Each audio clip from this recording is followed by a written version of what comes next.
किसानों को उपेक्षा की है।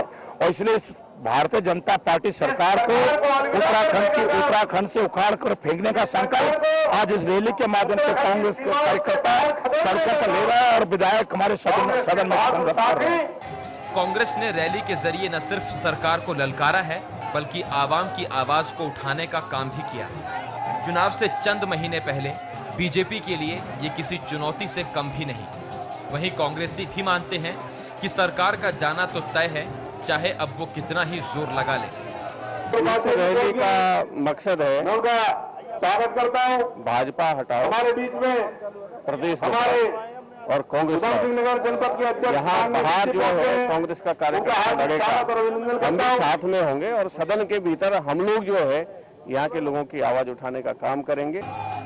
कांग्रेस ने अपनी कसरत तेज कर दी है और सवाल उठाए हैं सरकार की नीतियों पर।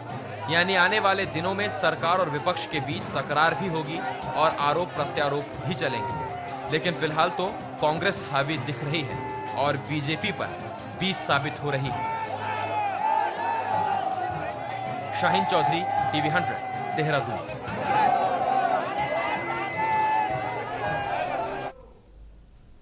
कांग्रेस अपनी रैली को कामयाब मान रही है। पार्टी के वरिष्ठ नेता आर्यन शर्मा क्या कहते हैं, जरा उन्हें सुनिए। ये 2012 के मैं मानता हूँ, ये आपने जन सैलाब देखा होगा। मेरे ख्याल से करीब 1 लाख की जनसंख्या में इतनी बड़ी ये सैलाब आया है और 50 सीटों से ऊपर जो है कांग्रेस जीतेगी।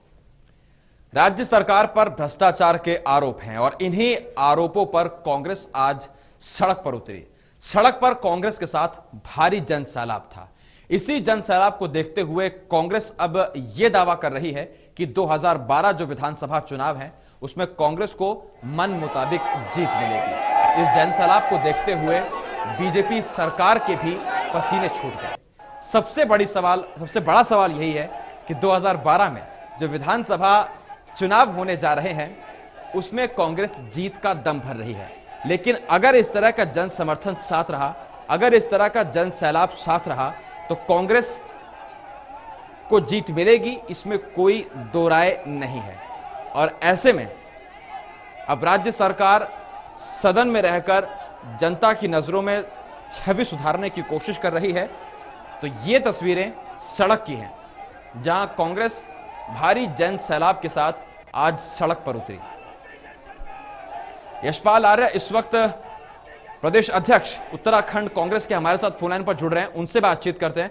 आर्य साहब, आज सड़कों पर जन सैलाब देखने को मिला, क्या वो शिकायत थी जिसकी वजह से आज कांग्रेस को सड़कों पर उतरना पड़ा?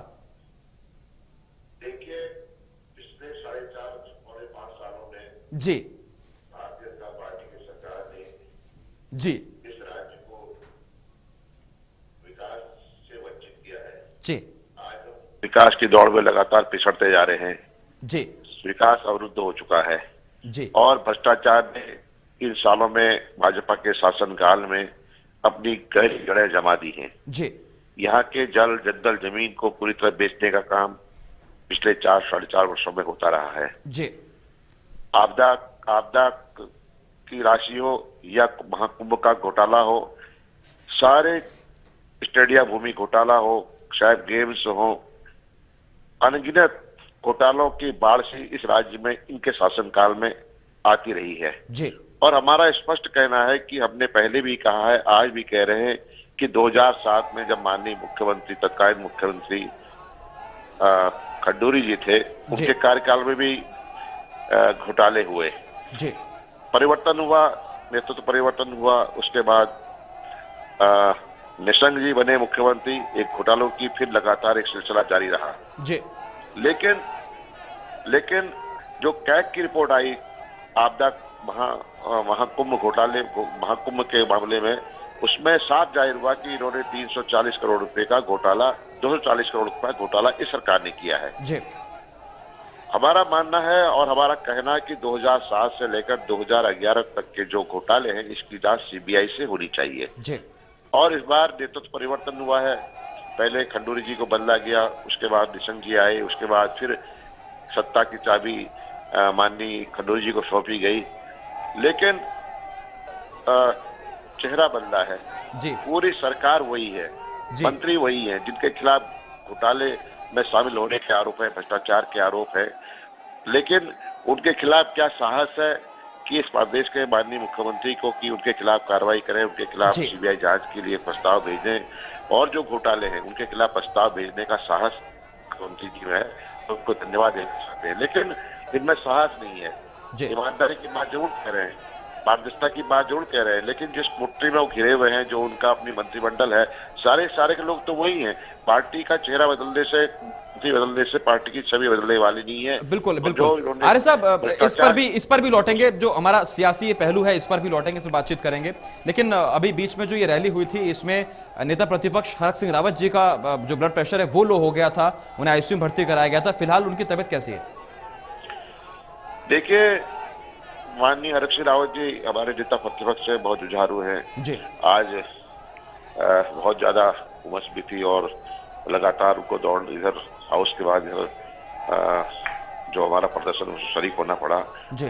थोड़ा बहुत उनको ब्लड प्रेशर लो हो गया, जिसकी वजह से उनको हॉस्पिटलाइज करना पड़ा, लेकिन अब वो स्वस्थ है। और जो लड़ाई उन्होंने शुरू की है, जो जंग का ऐलान पिछले 4 वर्षों से करते रहे, उस लड़ाई को आगे भी वो बढ़ाएंगे। जी। कि उनके अंदर मादा भी है, उनके अंदर जुझारूपन भी है, उनके अंदर संघर्ष करने का जोश भी है। जी बिल्कुल।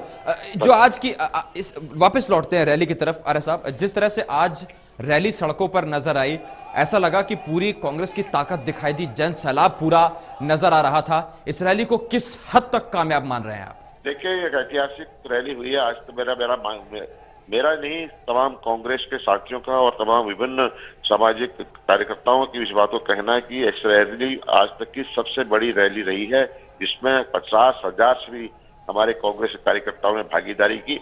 और यह इस बात का संकेत है कि कांग्रेस आ रही है मजबूती के साथ। जी। जिस तरह से विकास